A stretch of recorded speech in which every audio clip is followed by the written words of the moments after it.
This video is sponsored by Squarespace. More about them later.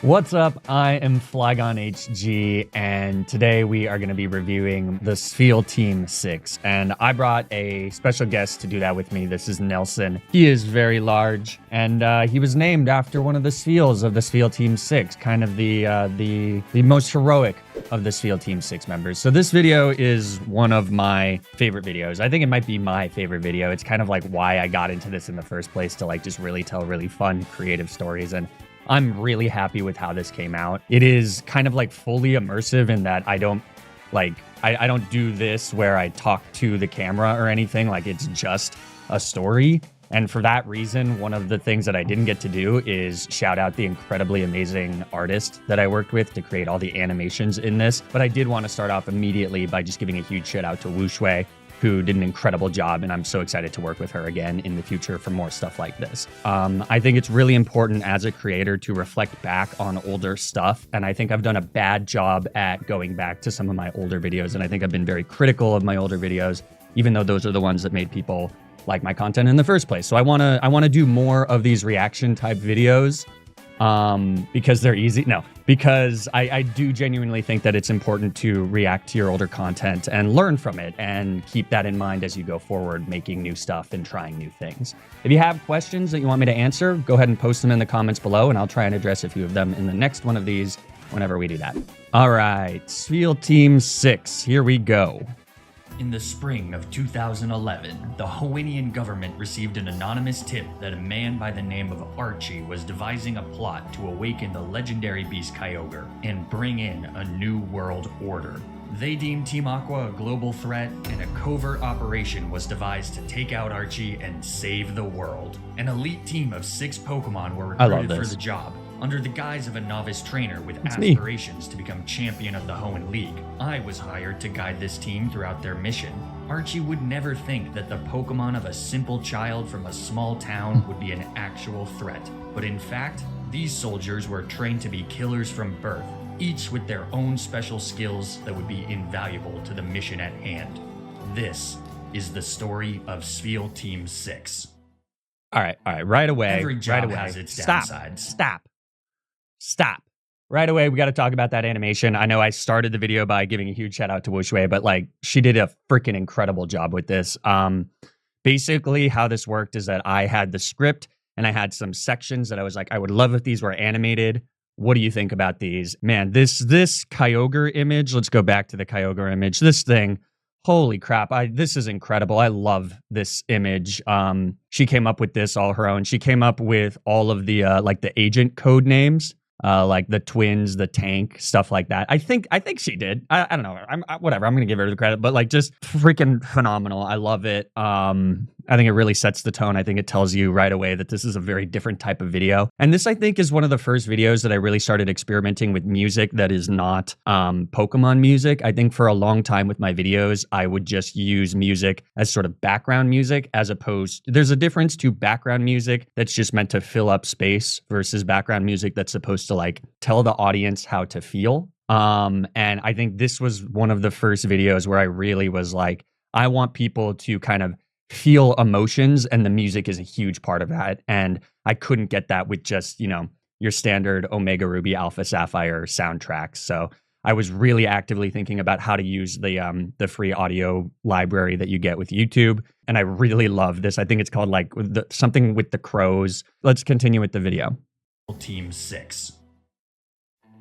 Every job has its downsides. Maybe you've got a long commute, or you hate your coworkers. Maybe the hours that you work make it hard for you to attend your kid's pee-wee soccer game. Ha! For me, the worst part of this job was having to sit seatbeltless in the back of a moving truck for 48 straight hours. No food, no water, and no toilet, with only the light of my Pokénav to keep me company for the entire journey. The cover story they had created for me was a convincing one. We had just moved to Little Root Town so that my father could pursue a job opportunity as a gym leader. The house they set up for us was nice enough, but it was really about the location. Right next to the family of Professor Birch, the man in charge of sending novice trainers on their adventures. He's a nice man, naive, soft, easy to manipulate. All we had to do was train a Poochyena to chase him on Route 201 so that he'd need the help of a passerby. and there I was, bright-eyed and ready to assist. As thanks for saving him, he offered me one of his Pokemon, and right on cue, our cover story was in full swing. So from there, it was off to the rendezvous point, Oldale Town. Okay, so yeah, again, I mean, I think this was just a really great little bit. I think ideally, if we had unlimited time and we had an unlimited budget, I would have loved to have had this part animated as well. But I think it actually is good to not like make the audience think that the entire thing will be animated just for them to be disappointed. But yeah, I love this section. I think one of the funnest parts about these storytelling Nuzlocks, or the ones that are more story driven, are that basically you have these constraints and you have to kind of like mold the story that you want to tell around the story that you have to tell because of what happens in the game, both through your playthrough, but also just like the general constraints of the story that they give you. You know, it adds a second layer to that creativity of being like, okay, how do I make the same thing that we've seen over and over and over again as fresh as possible? I find that to be a pretty fun challenge. I don't know why in the original Ruby and Sapphire that they put you in the back of a moving truck. That's horrible parenting. But, you know, like coming up with those little references to how that becomes part of like this espionage story, I really had a lot of fun with it. And I'm actually very proud of how it turned out, which is not always the case. I'm very hard on myself. Let's keep going.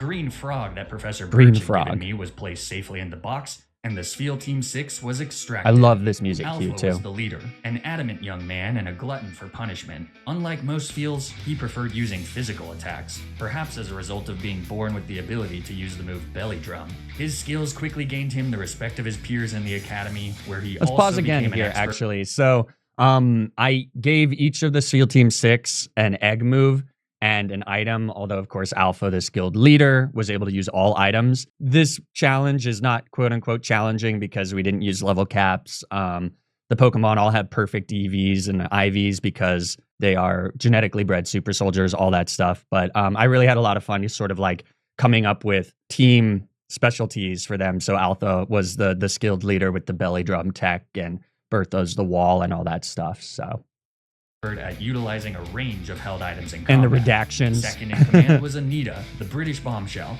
Born with the gift to use Signal Beam, she quickly rose through the ranks and proved herself on several tours. Rumor has it half the ghost types in Hoenn have her to thank. Anita never goes anywhere without her assault vest, making her a powerful force to be reckoned with. Next up are the twins, Horatio and Eliza, both naughty, both deadly. With his zoom lens, Horatio is able to fire off the most accurate fissures this side of the Mississippi, whereas Eliza uses her choice scarf to lull her enemies to sleep with yawns before they even knew what hit them. In their home country, these two are known as Los Diablos. Teammate number 5 is Bertha, known at the academy as The Wall. It was Bertha and her Eviolite that finally ended the Chansey Siege of 05. News reports estimate that she saved 86 lives that day alone.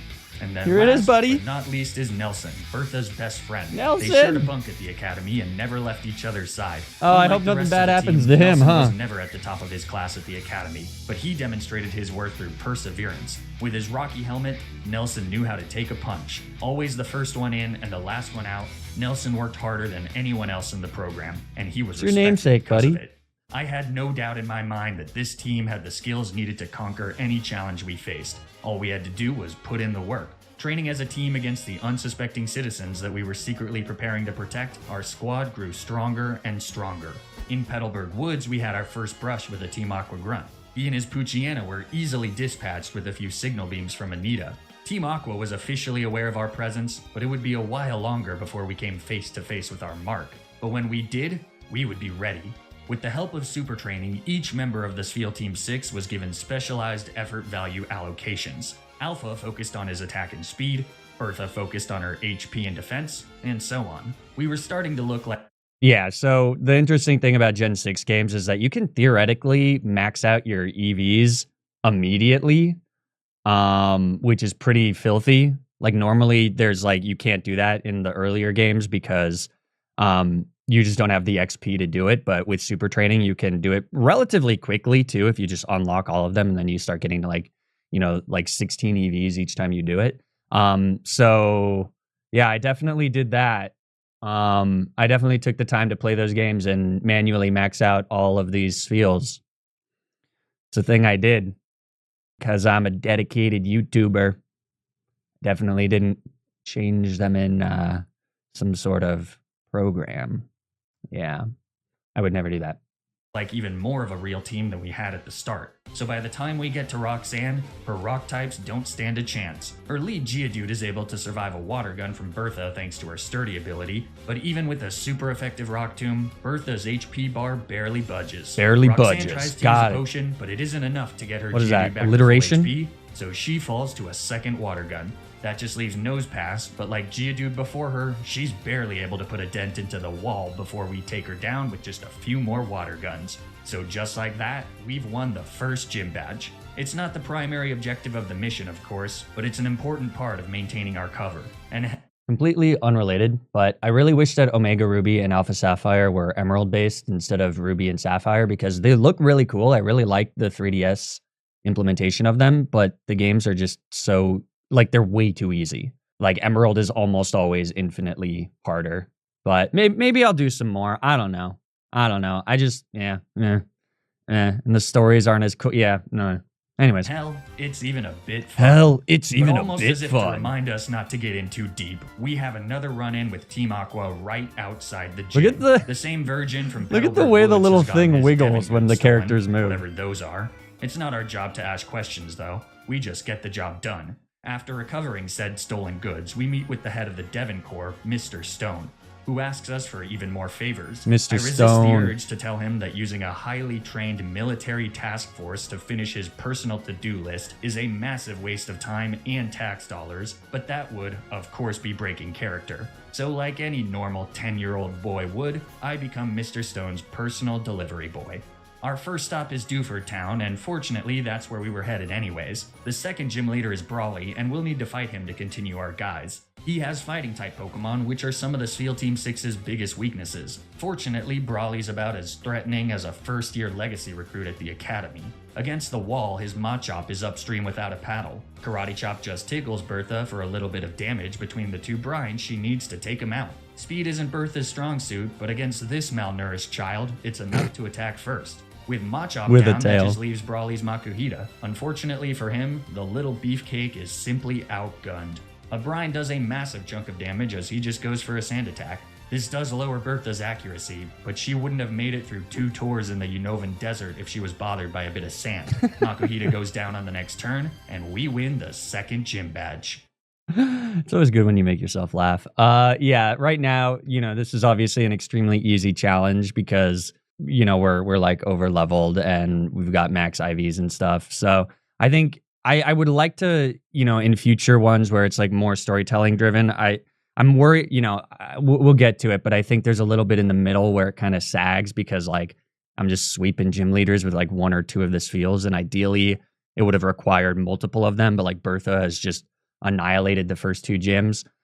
So maybe it was stupid to EV train a little too early. Maybe what I should have done in retrospect is not done EV training for a while and then be like, oh my God, we barely got out of that one alive. We really need to put in some training because we're a little ill prepared. Make a little more stakes in the beginning here to keep people's interest a little bit. But yeah, we'll see. This means that it's off to Granite Cave Oh, to deliver Steven. Mr. Stone's letter to Steven. The Steel Okay. I do want to talk about these. So people always ask me, means that it's off to Granite Let's see. Cave to deliver. So people always ask me if I like have an arc for this in mind, and I really don't. I kind of just come up with them when they happen. They're all saved somewhere. I try to have general consistency throughout, some sub arcs throughout videos. I think it's really fun. I really like the people's embracing of it. It's just a really fun way to add a little tiny tinge of creativity to Emerald ones, which can normally often be a little bit on the easier side. So it's a fun little bit. I don't really have any plans for where Nosy's going. We're just going to go on the ride. Mr. Stone's crazed, borderline inappropriate sexcapades and Steven's horrible treatment of his half nose pass, half human brother. So yeah, thanks for going on that extremely bizarre ride with me. It's been a lot of fun. We're going to keep it up. Mr. Stone's letter to Steven. The Steel Wing TM he gives us as thanks is completely useless, but the current Hoenn champion seems to be a nice enough man, if not a little weird. So I'm glad we were able to help him out as we continue our mission. Little does he know that we were hired to bring down the region's most wanted criminal. When we arrive at our next destination, Slateport City, we finally get to meet Archie. I've seen pictures during the mission brief, but it's always different seeing someone in person. You never fully realize the weight of the MO The big until you head see the look mark with your own eyes. Taking the life the big head look of these X and Y games are so goofy. Like this dude, like I love his art when you battle him, but his like overworld, he just looks like a freaking idiot. Sorry. Okay. Oh, Pokemon. of another human being is hard, but that's the job we were hired to do. Also, did you see he called his carefree or personable? He called his goon simps. Human being is. I find you simps getting beat by this kid. Do they know what simp means? Or is it like simpleton and they abbreviated it to simps? Archie, I love Archie's dialogue in these games. He's so much more interesting than Maxie. Maxie's such a wanker. But Archie, it's like, all right, I'll follow you anywhere, my king. It's hard, but that's the job we were hired to do. It doesn't matter how carefree or personable he seems. Taking him out is for the good of Hoenn, and it'd be easy to do it now, while he's monologuing unsuspectingly. But at a museum? Too public, too noisy. We'll have to wait for another opportunity. This means that for now, it's off to Mauville City to challenge Watson for the 3rd gym badge. The electric types he's using aren't exactly the easiest for our team to handle, but their training has prepared them well. Watson spends a few too many turns going for status moves instead of damage, and that proves to be his ultimate downfall. The team has spent hundreds of hours in simulations, preparing to break through confusions and avoid full paralysis. Brian sliced through Watson's electric types with remarkable efficiency, even for an elite squad of assassins, and the 3rd gym badge is ours. I was actually super surprised that we had like no issues at that gym. I was pretty worried about that one, and it went really, really smoothly. So I had to come up with some way to just be like, yeah, the Spheals were immune to confusion and paralysis because they just didn't get confused and they didn't get paralyzed. So I had to like come up with an in-game reason for that, or like in-universe reason for that. I guess it worked out, but sometimes you get lucky. I don't know. Like I actually would have liked if we had struggled there a little bit, and that's the unfortunate thing of like having to use actual gameplay footage to tell your story. I think it would have been better to like really have them struggle there. Anyway, it's just an interesting thing. This is also where I would have put an ad if I had wanted to have an ad in this video, but because it was so like narrative driven, like I just didn't want to ruin the immersion of the storytelling. So I was like, no ads for this video. But clearly that's not a problem with this video, right, Nelson? Because this video is sponsored by Squarespace. Nelson, do you know about Squarespace? They've been a long-time sponsor of the channel because I personally think they are the best at what they do. What's that? Okay, I'll tell them. For those of you out of the loop, Nelson wants you to know that Squarespace is an online platform that helps you build and manage your own website, whether that's an online store for your business or a personal blog for your thoughts. Using Squarespace's range of customizable templates makes it easy for anyone to create professional and polished websites. And with their Fluid Engine design system featuring drag and drop technology, you can quickly fine-tune every single detail of your website. For example, I use Squarespace to create poppyhg.com, the one-stop exclusive destination to find curated pictures of my corgi puppy, Poppy. Okay. Nelson wants everybody to know that poppyhg.com is his favorite website on the entire internet, so you should definitely go check it out. Anyways, Squarespace has a ton of other really useful features to get the most out of your website, like analytic information about the traffic of your website, which Nelson here monitors like a hawk, and Squarespace member areas, which can be used to connect with audiences and create exclusive members-only content. So if you're looking to start a website for your business or hobby or corgi or even your life-size Spheal plush, then you should check out squarespace.com for a free trial. And when you're ready to launch your website, you can use my custom link to save 10% off your first purchase of a website or domain. Thanks so much to Squarespace for sponsoring this video. Now, let's get back to the Spheal Team 6. Awkward transition here. Now we're back. Let's do it. Yeah, keep going. That we follow Team Aqua into the north. A confrontation with one of Archie's admins does require me to put a civilian in harm's way. You never want that. The paperwork alone is a nightmare. But fortunately, May holds her own and we all make it out in one piece. So from here, we head to Mount Chimney. It's the perfect place to take Archie out. Secluded, and there's an easy way to dispose of the body right there. It'll push be him into the volcano, exactly right? How the anonymous informant wanted it. All we have to do is beat him in a battle, his guard will be down, and then the Spheal Team 6 will take their shot. Yeah, did you catch that? That was called foreshadowing, which is a literary conceit that, only expert storytellers use. Foreshadowing of the anonymous informant. Who's the anonymous informant? We have to find out. But during the battle, something just didn't feel right. This is the threat to global peace? A guy with a level 25 Mighty Anna? It is true. No way it's That's this trash. easy. His team is a total pushover here. Was Archie really holding back on us? Is it that against the blurry, Spheal or am I Team 6? watching this it in was like an insult, a farce. 1080? We're not Yeah. taking out Archie like this when he thinks that he's Let me better see. than us. No? Call it Okay. ego, call it arrogance, but I wanted this man to fear me, to fear the Spheal Team 6. I wanted his last moments to be filled with terror, and to get that, I was willing to wait for the perfect moment. Now was not the time, and the Spheals agreed. We called it off and let Archie stay in the land of the living for just a few more days. Which means that now it's time for our next gym badge. This time it's against Flannery, and she's an absolute cakewalk. Basically just some light target practice for Horatio, who takes out all 3 of her fire types with a single brine apiece. Definitely the easiest gym badge so far. I think the Spheals are getting a little bit antsy for a real challenge. Fortunately, the next gym leader is Norman, the man playing my fake father. He's in on our mission, but in order to stay in character, we're gonna have to pretend like this is a true fight between father and son. I don't expect him to hold back. He leads with his first Slay King, and I send out Eliza. With her choice scarf, she's able to outspeed and hit Slay King with a yawn. Yeah, so it's definitely this part of the video that I try to kind of like speed through because it's not super challenging, but I do remember this fight being extremely frustrating because slacking and specifically Norman's just entire movesets, like they're like the AI is just really dumb and it just wastes a ton of time doing stupid stuff. And I was just getting really frustrated by this and the Pelipper one that we'll get to in a second. But I think ideally I would have liked to have like Norman be a little bit more of a character in this story, but he didn't give me what I was looking for, so I had to adapt. Who retaliates with the same. Eliza's too important to let her fall asleep though, so I switch to her twin as Slay King loafs around and then falls asleep. So we're free to start firing off attacks. It takes a few turns since Norman heals and gets an early wake up, but eventually Anita comes in and brings down the first of Norman's hulking apes with one last brine.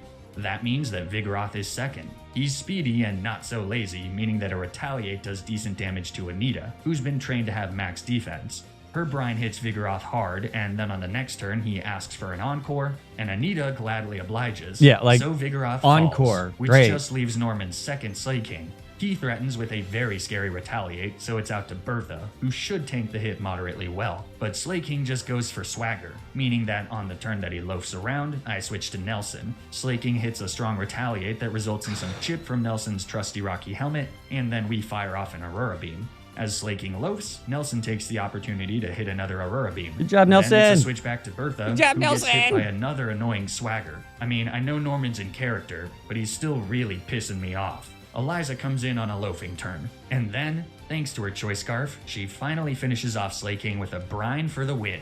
Good fight, Dad. You really didn't need to be that obnoxious, but I do admire the commitment. Let's address the elephant in the room. Slaking versus slacking.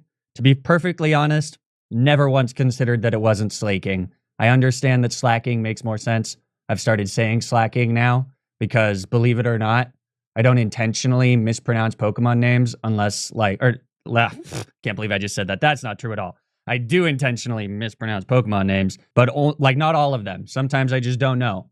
And ultimately, I don't think it really matters. I don't do a debate comments. I just do it to have fun because I like mispronouncing words. I think the English language is really stupid and silly, and it's fun to be like, oh, that's how it would be pronounced in another word, but not this word. So it's fun. It's not debate comments. I gotta be me, And if me is annoying, then so be it.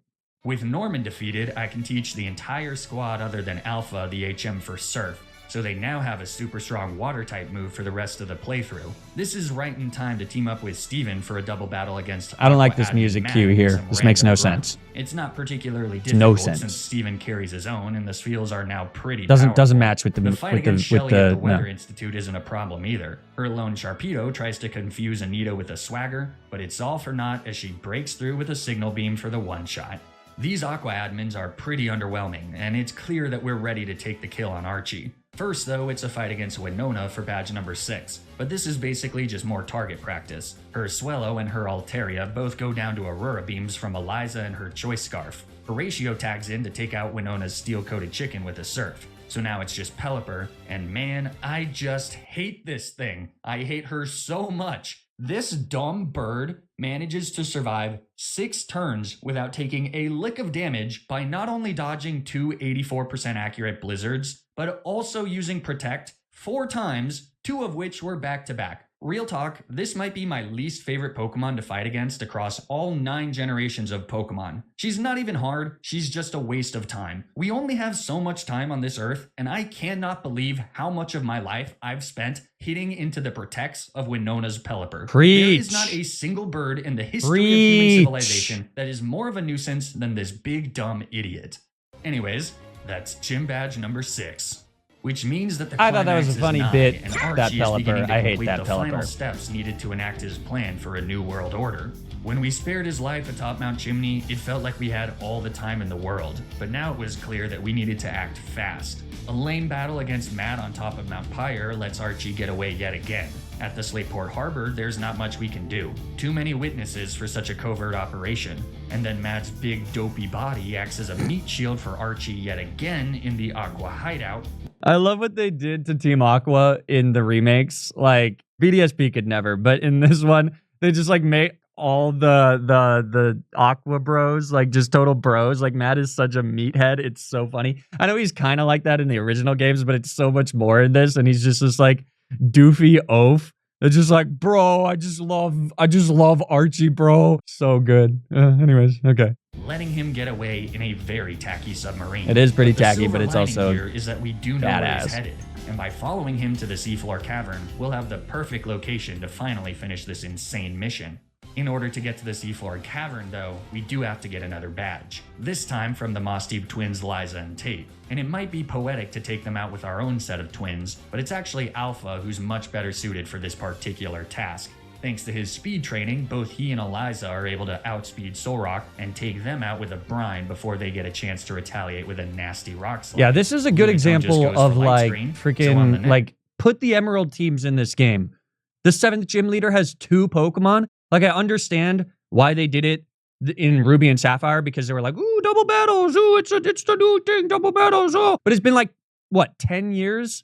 I mean, at this point, it's been more, but by the time like this came out, it was like over 10 years since double battles were introduced. It's like the official video game championship format. Like, we get double battles. It's not that cool. So add some more Pokemon to this to make it interesting. Like, the obsession with like keeping things the same for the remakes, like I challenge you, when you inevitably make Black and White, change a couple things. It's fine. We will still buy the game. It's cool. You get a chance to do it over. Do it better. Fix the things that are silly. It was silly that the 7th gym leader has 2 Pokemon. Fix it, okay? I'm sorry. I didn't mean to yell in front of you, Nelson. I know. Sorry. Forgive me. Next turn, Eliza nails them with a speedy brine and ends up critting, making Alpha's Encore relatively meaningless since a brine all would worked have up. just finished the job. Instead, Relax. Liza and Tate now Okay. heal Lunatone with a Hyper Potion, letting them survive a double-up brine. On the next turn, the same thing happens, which is a bit frustrating. We've got far more pressing issues than dealing with this stupid Lunatone. The fate of the world is on the line, but after one last turn, Lunatone falls, granting us the 7th gym badge. All we had to do now is head to the seafloor cavern and take out Archie before he awakens Kyogre. Then, this'll all be over. But before we do, we take a detour to Shoal Cave. It's the last time that we'll... Okay, again, Wu Shui did incredible here. I love this bit. I think ideally I would have had something else, like another animated bit in the middle, because it's a long time between animated bits. It's like almost 14 minutes or whatever. So I would have probably wanted another one somewhere a little bit closer, but I love this one. I know I'm commenting on it before we've seen it. be together as a team, and I wanted to show the Spheals where they came from, or at least where their family came from. All 6 of them had been bred in a lab, Love this. engineered for one sole purpose. For the first few I years of their also lives, sorry they if knew nothing but I the mean I cement guess wall. I was about to apologize for pausing it, but like you can always just watch this video fully through if you want. I love that the Spheals are different size. Like Bertha is so big, and then the twins are small. I love that she made that like Little aesthetic choice. Halls of the secret base they were born in, and from there it was immediate matriculation into the academy. The only time they saw the outside world was on missions like these, and at that moment, something dawned on me. This was the first time that any of them had seen ice. How sad is that? Ice types that have never seen ice. They were hardened soldiers, yes, but they were still Spheals. And in that icy paradise, they were able to shed the weight of the mission, shed the years of training, They're so and cute. simply be Spheals. Oh. All 6 of them sliding on the ice, rolling into each other like Spheals do, like Spheals should. Seeing them there, I couldn't help but feel a deep, deep sadness. Look at what we had robbed from them. Look at what we had taken from them. A life of fun and freedom so that we could use them like tools to enact selfish, politically motivated maneuvers. For a moment, I thought about abandoning the mission, telling them to stay here in Shoal Cave and live out their days happy and free. And I would have too, if it weren't for a gentle nudge at my leg. I looked down and I saw Alpha, staring at me, his eyes brimming with determination, as if to say, "This is what we're fighting for." And he was right. If we abandoned the mission, let Archie get away with it, Shoal Cave would be destroyed. Life as we know it would be gone. We had to stop him, and based on the mission report, the only way to do that was to take him out for good. So, a few minutes later, I gathered the team together and we left Shoal Cave to finally do what we were put on this earth to do. So just one quick insight into this. I don't want to pause on a black screen. That looks weird. So here, yeah, we'll do it when Maxie's on all fours doing downward dog or whatever he's doing over there. One insight there is that I actually had originally had this scripted as Alpha like speaking to me instead of looking at me with eyes saying, "This is what we're fighting for." And Wu Shui actually suggested that like we had literally never seen the Spheals talk before. It didn't really make a lot of sense to have the Spheals talk like randomly like halfway through the video.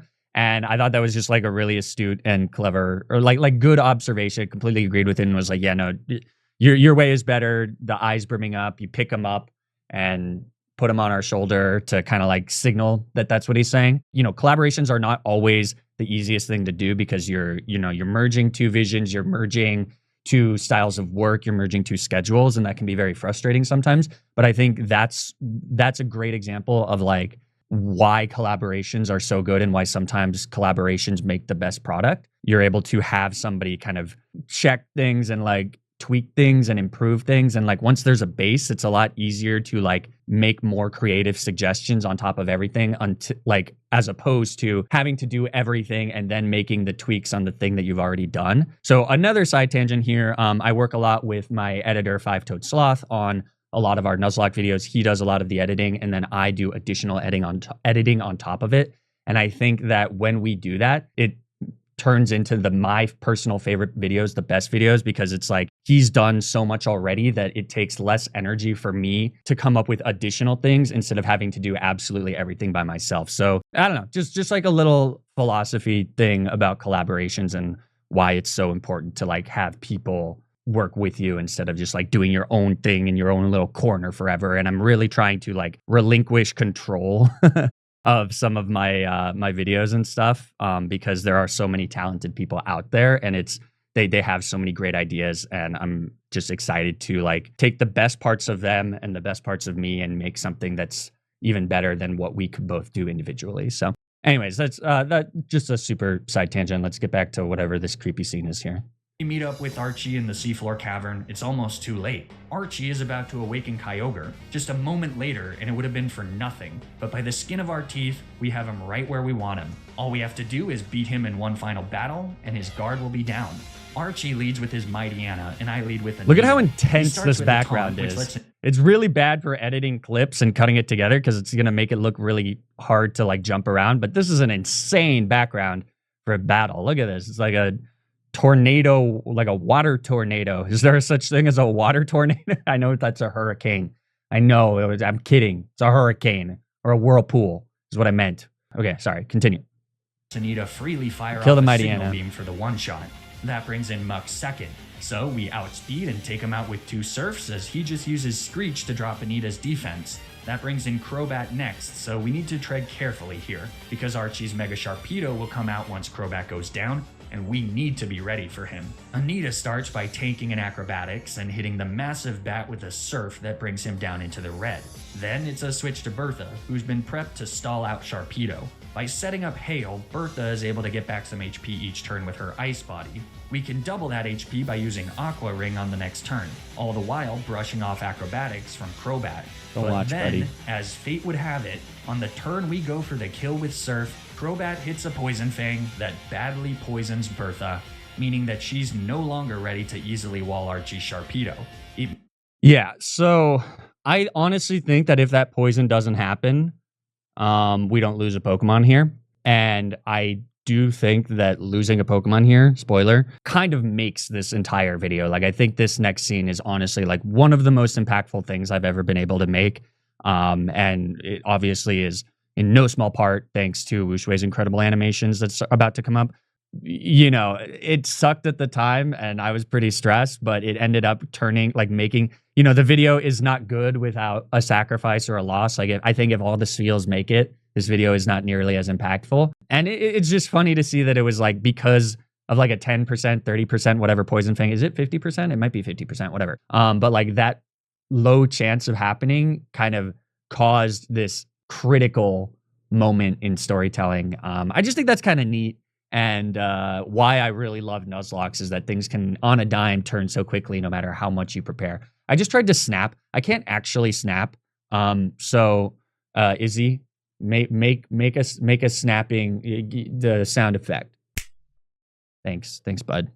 Means that as Archie Sharpedo comes in and Mega Evolves, I have to click Rest to heal Pokemon the looks. poison. Look at its tiny little baby teeth. What's up with that? But Sharpedo also manages to get a defense drop with his very first. You see these little tiny baby teeth? What is this? Why does Sharpedo have the teeth of like a toddler?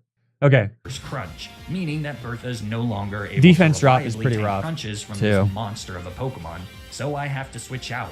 And for the first time in the run, the Spheal Team 6 is back against the wall. I start with a switch to Nelson, who's able to moderately tank a crunch and get some damage against Sharpedo with his Rocky Helmet. But another pesky defense drop here means that he's not surviving another crunch, even if it doesn't crit.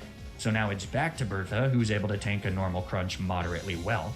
But then Sharpedo gets an Arceus damn critical hit on Bertha's first turn of sleep. This is always play rough. around those, buddy. The second crunch doesn't crit, but it does 43 HP, exactly half of Bertha's remaining health. Oh my god, get ready. Yet again, it's not safe to keep her in. So it's back to Nelson, who survives with a sliver and gets another tick of Rocky Helmet chip onto Sharpedo. And now that Nelson's in the red, I'm hoping that Sharpedo will go for a random move, which could potentially get me a safer switch to Eliza.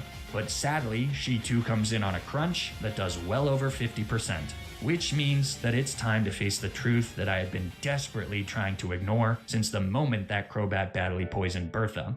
We cannot win this fight without a sacrifice. Eliza can outspeed Sharpedo, sure, but she can't kill him from this range.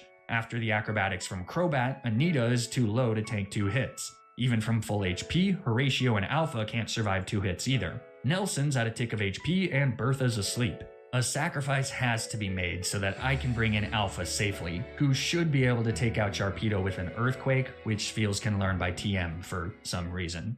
The only question is who? Who's going to sacrifice themselves so that the others can live?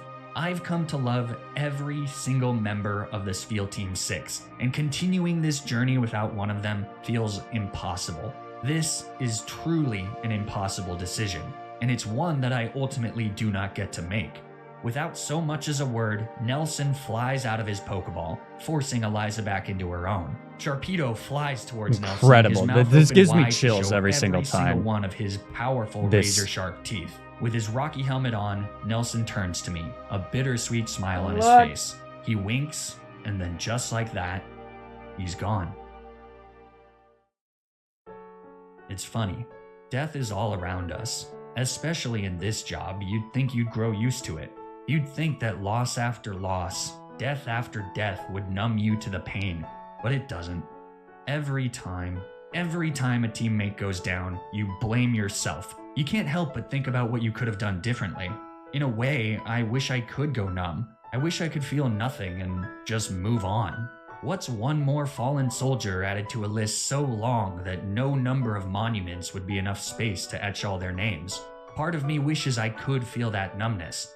But the thing is, that feeling of loss, that feeling of grief, it tells me that I'm still alive, that I still have humanity, that I still have love to give. I loved Nelson, we all did, and he'll be missed. But as with all of those who came before him, as long as we continue to mourn those that we lose, he will never be forgotten. After Nelson's sacrifice, we were able to be Something I want to mention here. You know, I do a lot of these Nuzlocks.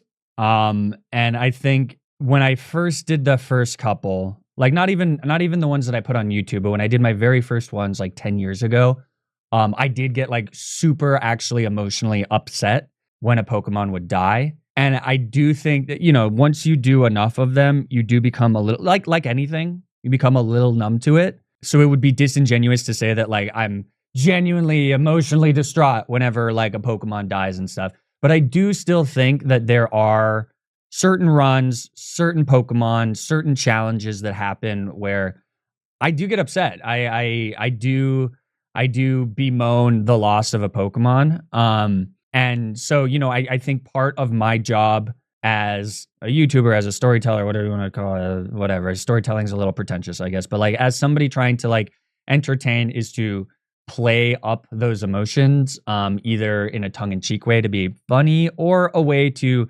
genuinely elicit emotion when I do monologues and stuff like that. When I eulogize the death of Pokemon, I try to thread the line of like tongue-in-cheek but still sincere. And I think I've gotten a lot of messages of people saying, you know, oh, what you said about, you know, losing a friend and cherishing the time that you have actually spoke to me. And I think that that's something I'm really, really proud of. And I'm being like very sincere here. So I apologize for being sincere, I guess. But like that kind of is like makes all of this worth it for me, that I'm able to like make people feel genuine emotion. I don't know. I don't really know where I'm going with this. I guess I just like thank you guys for like investing in my videos. It makes me feel really happy that I'm able to like provide something that makes people feel something, because I think that that's like the inherent benefit of art. This is content, but like I really take a lot of pride in trying to make my stuff matter. But yeah, just thank you for feeling for the Pokemon that I create and the characters that I make. So that, I guess that's where I was going with it. beat Archie, but we couldn't take him out. Despite their training, the Spheal Team 6 was just too distraught to move. Eartha especially took it hard. So Archie awakened Kyogre and all hell broke loose. We had failed our mission, but perhaps the mission had also failed us. We were told that the only way to prevent this was to take out Archie, to end a life that, misguided as it may have been, clearly meant a lot to so many people. Who were we to think that we had any right to decide whether this man should live or die? We were following orders, sure, but is that enough to excuse the inhumanity of what we were about to do? Are we any better than our marks if we resort to such unspeakable acts of violence? Let's say we decided to take out Archie now. After all, Archie's responsible for Nelson's death, right? Not to mention the thousands of people and Pokemon that'll be affected by Kyogre's torrential storm. Wouldn't killing Archie be justice here? Or would it just be an act of vengeance? An act that would actually cause more harm than good? For it's actually with Archie's help that we're able to follow Kyogre into the Cave of Origin and capture them before Hoenn gets wiped off the face of the map. Had we resorted to violence here, to vengeance, or whatever you want to call it, all this would have been lost. But by turning the other cheek and working together, the world was saved. And that would have been the end of the Spheal Team 6's journey, were it not for something that had been bothering me for quite some time. Back when we first met Steven in Granite Cave, he said something strange. He said that not all power is terrible. It was a weird thing to say. Why say it to a child? In fact, throughout our journey, he's been there time and time again, not so gently pushing me towards a confrontation with Archie. He was the champion of the Hoenn League, objectively one of the strongest trainers in Hoenn. Why let a child do any of these things? Why was I the one that had to stop Archie? That's a good point. Why was I the one that had to fight Kyogre? Why wasn't it him? The only explanation is that he knew about everything. Steven knew about Archie's plans to awaken Kyogre, and he knew that it had to be stopped. And he knew that as a public champion, he couldn't actually kill Archie. But he also knew that if he tried to stop Archie peacefully and failed, that it would destroy his legacy as champion, and he'd lose the oh-so-precious feeling of power that came with it. So he used his influence to get the Hawaiian government to form a covert team that could operate outside the law and quietly take out Archie without it ever being traced back to him. All he needed to do was gently push us in the right direction, all the while feigning plausible deniability. Steven was a coward, and he was by no means fit to be the champion of the Hoenn League. He didn't deserve that title, and we were going to take it from him. Yeah, so again, I think if I had unlimited budget, we would have definitely like animated some part of this, but I really like this twist. Not all power is terrible. That is a really weird thing for him to say randomly. Let's keep going. We still got a ways to go. Monster he is. The first step is to defeat the 8th gym leader Wallace. His water types resist both our stab moves, but with the TM for Earthquake at our disposal, this shouldn't be too difficult. Wallace's lead Luvdisc tries to Sweet Kiss Alpha, but we've seen time and time again, confusion just doesn't work on these soldiers with nerves of steel. An Earthquake boosted by a Soft Sand takes out Luvdisc in one shot. Anita comes in to kill Whiscash with 2 Surfs, and Celio with 2 Rock Slides. Alpha comes back in to kill Seaking with an Earthquake, and then 2 more Earthquakes are needed to fell Wallace's Milotic. But with that, we've won the 8th and final gym badge. So we can now make our way to the Pokemon League. I think I probably would have cut out some of this. Steven is waiting for us. Victory Road is a bit tricky because there's a Although handful this of music is mandatory banger. trainers that have fighting types, which, even with a fairly large level difference, are a massive threat to my spongy Spheals. Fortunately, almost all of them don't actually have any fighting type moves. The final Quickly, random one trainers- thing that I kind of didn't realize when I did this is that Horatio has a wide lens or a zoom lens even maybe. And wide lens and zoom lens don't work with sheer cold. That's just like, you can't increase the accuracy of sheer cold like that. That's a bit of a mistake, but I guess it still works for Blizzard except for when it's against a Pelipper. In Victory Road, Brains and Brawn, Adden, and Finn do have a Primeape that knows Cross Chop, but by leading with Bertha and Alpha, we're able to deal with him just fine. I give Alpha the lone Choppleberry that I picked up from Route 123 so that he'd be safe to even a critical hit. And based on how much damage a Cross Chop does at even 50% power, you can see that fighting types are pretty scary, which makes the final fight against Wally a bit of a problem, since he has a Gallade that can Mega Evolve. Fortunately, at least the rest of his team is simple. All of them fall without too much trouble. Well, all of them except Delcatty. We need her alive so that Alpha can get ready to face down Wally's Gallade. By putting Delcatty to sleep with a yawn from Eliza, Alpha is free to come in and set up a belly drum that maxes out his attack at the expense of half of his HP. So naturally from here, Delcatty gets destroyed by a waterfall. That just leaves Wally with his absolutely terrifying Gallade. But thanks to our level advantage, Alpha is able to just barely outspeed and kill Mega Gallade before he can wreak havoc on the Spheal Team 6.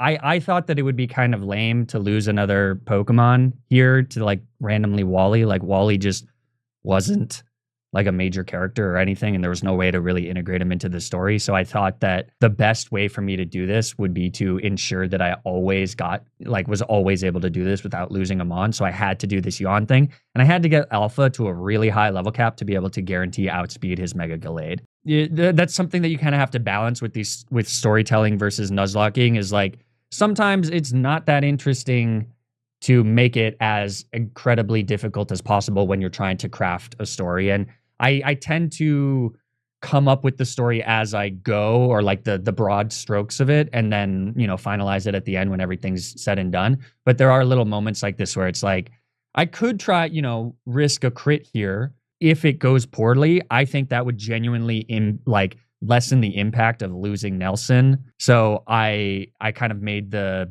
creative decision to make Alpha so high leveled that he would guarantee be able to take the kill on Gallade.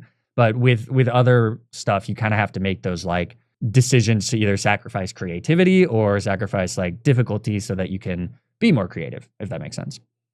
This was the only time in the entire run that I ended up using Belly Drum, but I'm glad I saved it. Yeah. With that, we've made it to the Pokemon League. The challenge ahead of us is terrifying. In order to stand a chance against Steven and his Mega Metagross, I decided that the Spheal Team 6 should train to the nice round level of 70.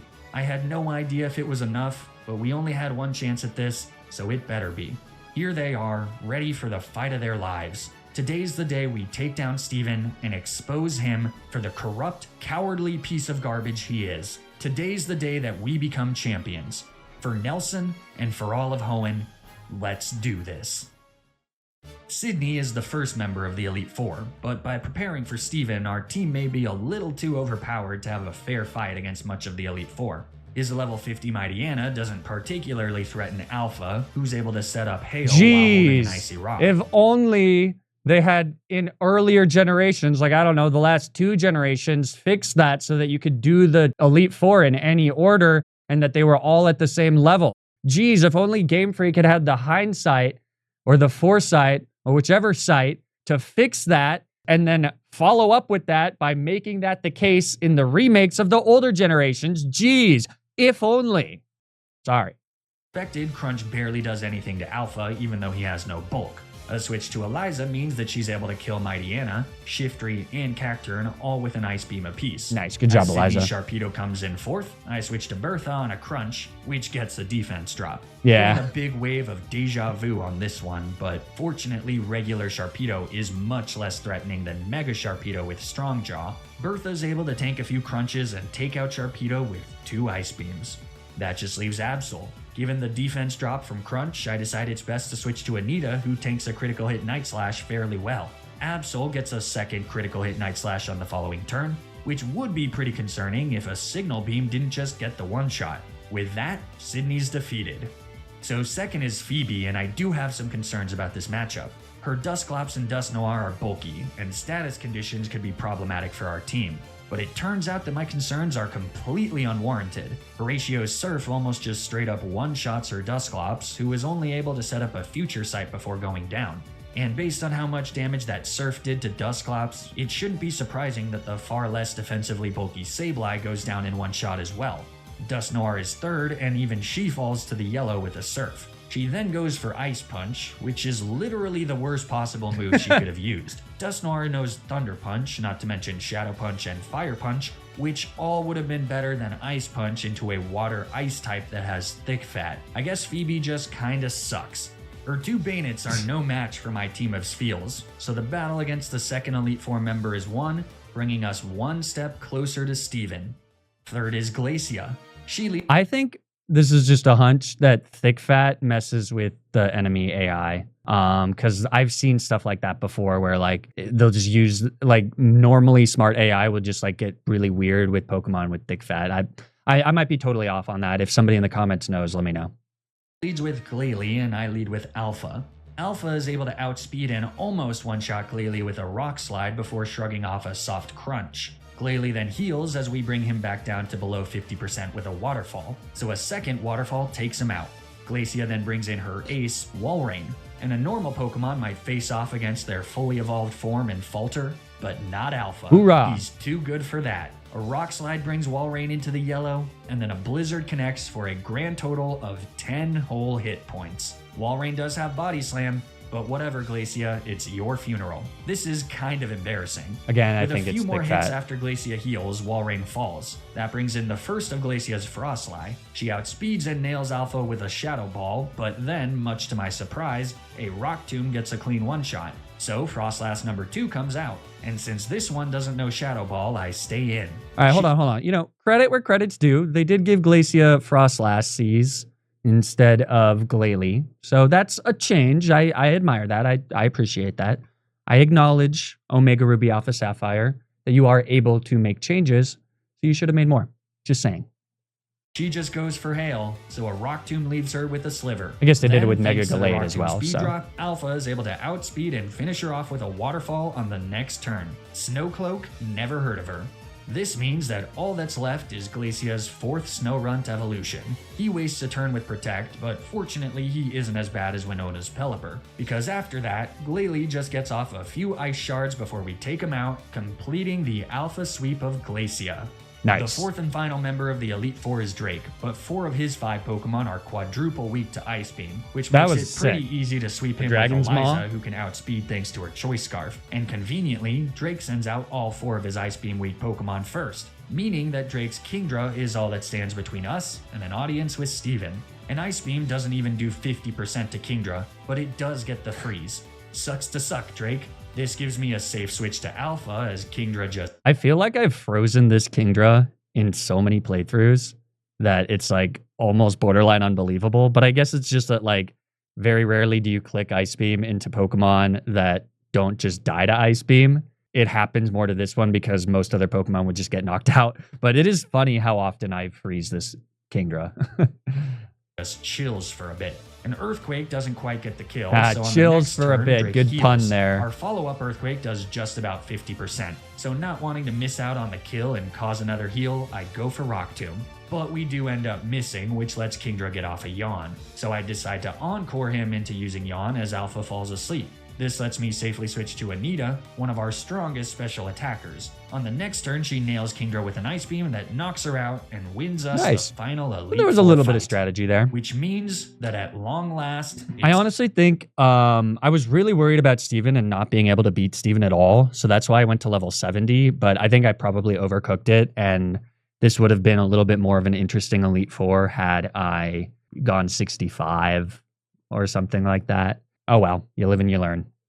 It's time to face off against Steven. We're here to end his corrupt reign and reclaim Look at how the large honor this that door being is. champion used to come with. His team of steel types will be tough for my icy assassins, but I have faith that they can do it. One way or another, this ends here. Steven leads with Skarmory and I lead with Bertha. Skarmory sets up a layer of spikes as Bertha sets up hail. This will be important for breaking sturdy on Steven's Aggron next. The Steel Bird then hits an annoying Toxic before Bertha is able to retaliate with a strong Surf. Last time we were in this position with Bertha badly poisoned, things got ugly quick, so it might make sense to use Rest here, but in the final fight of the run, there's no time for half measures. Our boldness gets rewarded as Skarmory misses a Steel Wing and then goes down to a second Surf. Thanks to the Ice Body healing, Bertha isn't taking much damage from poison, at least for now. So with Skarmory down, Aggron comes in next. The wall should be able to tank one Stone Edge, but I never find out if that's true because Aggron just misses. And then a Surf brings him down to his Sturdy, letting the Hail Chip take care of the rest. Yeah, so, well, maybe we should let the rest of the battle play out and then I'll talk about it. Brings in Cradily third, so I stay in and get off a rest. I wasn't expecting Bertha to be faster here. It means that Cradily definitely has a minus speed nature, but I'm not complaining. Since Cradily hit Bertha with a Confuse Ray, I now switch out to Anita, who tanks a Giga Drain relatively well thanks to her always reliable Assault Vest. Then we hit Cradily with an Ice Beam for almost a one-shot, which once again gets the freeze. It might look like luck, but that's just the power of the Spheal Team 6, baby. Steven heals here with a few full restores, but eventually Cradily goes down, and he's left with just 3 Pokemon remaining. Fourth is Claydol. They set up a light screen, which means that an Ice Beam does just about 50%. So I switch to Bertha, who's able to tank Earth Power without much of an issue. I figure that this is the perfect time to get Bertha to wake up and stall out Claydol's light screen. Claydol does manage to crit an Earth Power here, meaning that by the time Bertha wakes up, she's pretty low on HP. So after setting up Hail to get Ice Body working, I go for another rest. With the Ice Body healing, we should be able to wake up from this second rest with much more HP than before. Claydol does manage to get 2 critical hit Earth Powers in a row, but I'd rather that happen than have them get the 10% chance to drop our special defense. So, by the time Bertha wakes up and takes out Claydol with another Surf, she's sitting at just around 50% HP. That brings in our Maldo 5th. He goes for X-Scissor instead of Rock Blast, so Bertha easily lives and nails our Maldo with a Surf that brings him into the red. A second X-Scissor brings Bertha into the red as well, but then a rest gets her back to full HP. She has to take a few X-Scissors before waking up, but none of them crit, so she's back to over 50% when she wakes up and sets up Hail. After one last X-Scissor, Bertha goes back to sleep with rest, and the Hail Chip finishes off our Maldo. So all that's left is Steven's mighty Metagross, our final opponent. As Steven Mega evolves his powerful ace, it becomes clear that it's gonna take everything we have to beat this thing, and that starts with Bertha tanking some hits. But actually, Giga Impact does way less damage than I was expecting. Bertha takes the hit like an absolute champ. Even back-to-back critical hits wouldn't have taken her out thanks to Ice Body recovery. And since Metagross has to recharge after Giga Impact, it's pretty safe to stay in until Bertha wakes up. This lets her hit Mega Metagross with a growl that lowers their attack. Growl! So a follow-up Giga Growl Impact strats! doesn't do much, letting her get off yet another growl. And then on Metagross's recharge turn, I can switch to Eliza. With her Choice Scarf, we outspeed, which seems to get Metagross to use Bullet Punch. So it's completely safe for her to hit them with a Yawn. Then I switch to Alpha, who just straight up dodges a Giga Impact. With that, as Metagross falls asleep, I give Alpha the signal to bring it all home. It's only fitting that he's the one to deliver the final blow of the run. Metagross snoozes and takes a huge chunk of damage from an Earthquake, though it's not quite enough for the kill. But then, after Metagross takes another turn of sleep, Alpha, with all his might, slams his tail into the ground, causing one final Earthquake to take out Steven's ace, winning us the battle, avenging Nelson's death, and finally cleansing Hoenn of its corrupt champion. Yeah, okay, so this Steven fight went incredibly well, and I was actually kind of upset about it. The plan in my head was to have several Spheals go down, make this sort of like tragic but hopeful ending of like the Spheals ultimately sacrificing themselves. If you noticed, I used Bertha for a lot of it, and it was kind of like I wasn't going to intentionally sack Bertha, but I was having Bertha do a lot because Bertha was so tethered to Nelson, right? And the plan was to sort of like Bertha couldn't be without Nelson, so she was ready to sacrifice herself to be with Nelson. And I thought that would be like a very beautiful but tragic ending. And Steven missed every move he could possibly miss. Metagross did no damage to any of my Pokemon. I thought for sure Metagross would like take out 2 or 3. I was expecting Alpha to have to make an ultimate sacrifice as leader of the team. I was planning for this massive emotional ending, this just giant battle between Titans and the Spheals, but that's not how it worked out. And that again, that's the downside or whatever you want to call it of using actual footage. Like I can't fully shape the narrative however I want. So you have to adapt and change and stuff like that. But yeah, I was fully expecting that to be significantly harder. I don't know. And so ends the story of the Spheal Team 6. What started out as a preemptive and violent mission became a tale of justice and honor. Hoenn became a better and safer place as a result of what we did. As new champion, I was able to expose Steven for the crook he was, which caused a massive reshuffling of the leadership in Hoenn to follow. The Spheal Team 6 and all other operations like it were dissolved. For the first time in a long time, the future of Hoenn looked bright, and we had the Spheal Team 6 to thank for it. Despite the dissolution of the Spheal Team 6, the surviving members are doing well and they're happier than I've ever seen them. Alpha is a teacher at the academy, which under new leadership has shifted focus away from covert operations and started training recruits to specialize in peaceful intervention methods.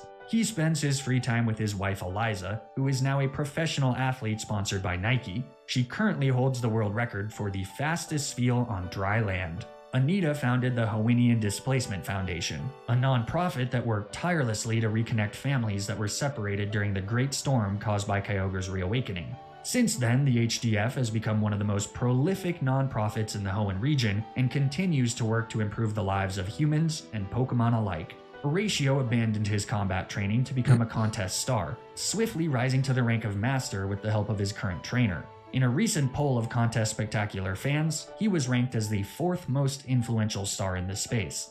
Bertha currently lives in Shoal Cave. She isn't seen in public often, but stays in touch with the rest of the Spheal Team 6 the best she can. She and her husband just gave birth to their first son, Nelson. Aww. As for me, as soon as I exposed Steven, I stepped down from being champion. All power is terrible, and I knew that I'd be able to do more good on the ground than in some ivory tower. I don't know what's next for me, but no matter what it is, I know that I'll never forget my time with the Spheal Team 6. So that was a bit different than my usual challenges, but I had a lot of fun doing it, and I hope you all enjoyed watching. And I honestly did not know I did a post thing. I thought I just ended it there. So maybe what I said in the beginning, I already say here. Oops, whatever. I'd really love to hear your feedback on the video. I was fully expecting the fight against Yeah. Steven to be much harder than it ended up being. Dude, but you're I can't really stepping control much. you're stepping Sometimes on my our team toes decides here. to just Pass not flag have a on. very cinematic Shut up. lens. Yeah, blah, blah, blah. We don't have to watch this. Okay, you guys get it. You guys plugs, whatever.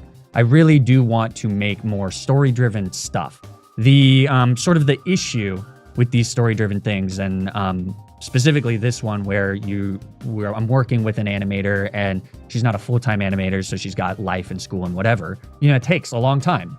And as you've probably noticed, I try to do a video at least once a week. Sometimes I take weeks off, but it's not feasible to do these big projects week to week to week. It's just not. So I have to supplement it with videos that are not as story-driven focus. I regret that this was the only one I did last year. I want to work on more of these like this. I think I've, since this one, tried to integrate storytelling into some of the other videos sort of halfway. You know, the other ones that I'm also really happy with are like the rocket one. I really like the Emerald as Team Magma and Team Aqua. That one didn't do quite as well, but I'm really happy with how that turned out. The grass monologue of, I want to say White 2 or Black 2. I really love how that story came together and how the art complemented that. So I want to go forward. I want to focus more on some storytelling stuff, and then have another branch of the channel be very like challenge driven, right? So actually difficult challenges. This was not an actually difficult challenge. Anybody could have done this in their sleep probably, except for 1 or 2 fights maybe. But Pokemon Emerald without healing at all, that one was a really fun one to challenge. The Dittos only, Smeargles only, that type of stuff. There will of course still be, the ones that sometimes people just want to watch something that puts them to sleep when they're going to bed. I see you. I see you, you comfort viewers, and I very much appreciate you as well. So there will consistently be stuff as often as I can from a week-to-week basis. But going forward, I do really want to focus on at least a couple times a year making these really big, bold, I don't know, is that too pretentious of a word? Videos that mean a little bit more. I think it's undeniable that the Spheal Team 6, and in my community at least, like I get a lot of comments about it and people say it's their favorite video, and it's one of my favorites too. So I really hope to do that again, continue working with really talented artists and creators. If you want me to react to a specific video, get some, insight about a specific video, let me know in the comments. Again, ask questions that you want me to answer in the next one of these. These are a lot easier to do, but I do think that they're genuinely, worthwhile for me, if not for you. Maybe just for me, but anything you want to say, Nelson? No? Man of few words, but many actions. I like it. All right. Thanks for watching. Seriously, I really appreciate it. The end of 2023 was pretty rough for me, and I think 2024 has already been really great. Just with being able to manage my work-life balance a little bit, and kind of having better expectations for myself going forward. So thank you all for going on this wild journey with me. I'm excited for what's coming next. And remember to always play around the critical hit or whatever. Excuse me. Always, always, always play around the critical hit.